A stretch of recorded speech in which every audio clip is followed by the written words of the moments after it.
চাঁদপুরের মতলব উত্তর উপজেলার জহিরাবাদ ইউনিয়নের নাওভাঙ্গা জয়পুর উচ্চ বিদ্যালয় প্রাঙ্গণে ইঞ্জিনিয়ার মোহাম্মদ আনিসুর রহমান খান ও মতলব উত্তর উপজেলা যুবদলের সাবেক যুগ্ম সম্পাদক ও নাওভাঙ্গা জয়পুর উচ্চ বিদ্যালয়ের ম্যানেজিং কমিটির সদস্য মোহাম্মদ মিনুর হোসেন খানের যৌথ উদ্যোগে ফ্রি মেডিকেল ক্যাম্প অনুষ্ঠিত হয়েছে।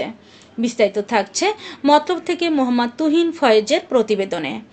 শুক্রবার ২রা মে সকাল ১০টা থেকে বিকেল ৫টা পর্যন্ত ডায়াবেটিস, উচ্চ রক্তচাপ, বাত ব্যথা, অ্যালার্জি, অ্যাজমা, হাঁপানি, চর্মরোগ ও শিশুদের বিভিন্ন রোগ সহ প্রায় ৪০০ জন রোগীকে সেবা প্রদান করেন ডাক্তার নুসরাত জাহান ও ডাক্তার মোহাম্মদ আদনান খান।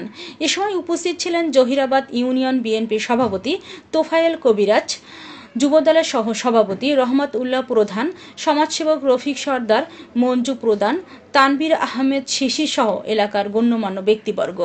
এলাকাবাসীর দাবি করেন, এমনই করে সমাজের অসহায় ব্যক্তিদের সেবা দিলে অনেক অসুস্থ মানুষগুলো সুস্থ হয়ে চলাচল করতে পারবে এবং তাদের জন্য দোয়া করবে।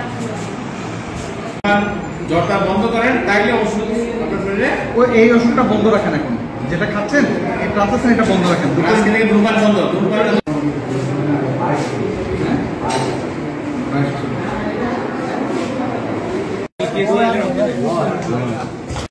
সিরিয়াল পাইতে ডাক্তার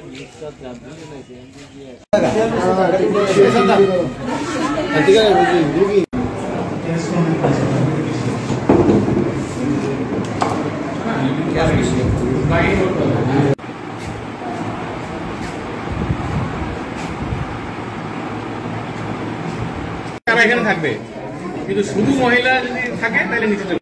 কুসুম গরম পানিতে সমস্ত কাপড় চোপড় ধুয়ে কড়া রোদে শুকায় নিতে হবে, বুঝতে পারছেন? এবং গোসল ওই পুকুরে গোসল করা বন্ধ।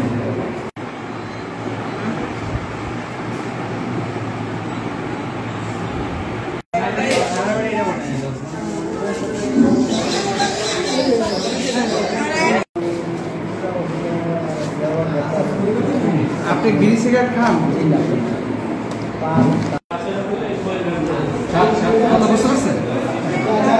সমস্ত শরীর একদিন মাখবেন, 7 দিন পর আবার মাখবেন। সিরাপটা 2 চামচ করে একবার খাওয়াবেন।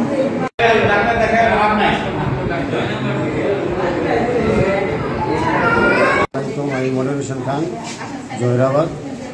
আমাদের এলাকা চরাঞ্চল এলাকা, অনেক অবহেলিত এলাকা। অনেক সময় শহরে চিকিৎসা নেওয়ার টাকার জন্য বা অর্থের জন্য পাচ্ছে না।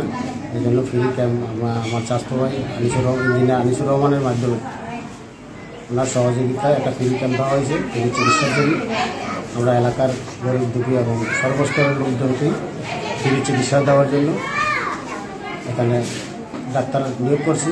এবং সকাল 10টা থেকে বিকাল 5টা পর্যন্ত অনবরত ডাক্তার রোগী থাকবেন। এতে এখানে কোনো ফিস এবং কোনো খরচ নাই, ফ্রিভাবে চিকিৎসা হচ্ছে। তবে এটা করা হয়েছে এই কারণে, যেহেতু আমাদের এলাকার লোক অবহেলিত চরে আছে, গরিব মানুষ অনেক সময় ডাক্তারের কাছে যেতে পারে না, ডাক্তারের ভিজিট দিতে হয় 800, 1000, সেটার থেকে পাওয়ার জন্য এই ব্যবস্থা আমরা করেছি।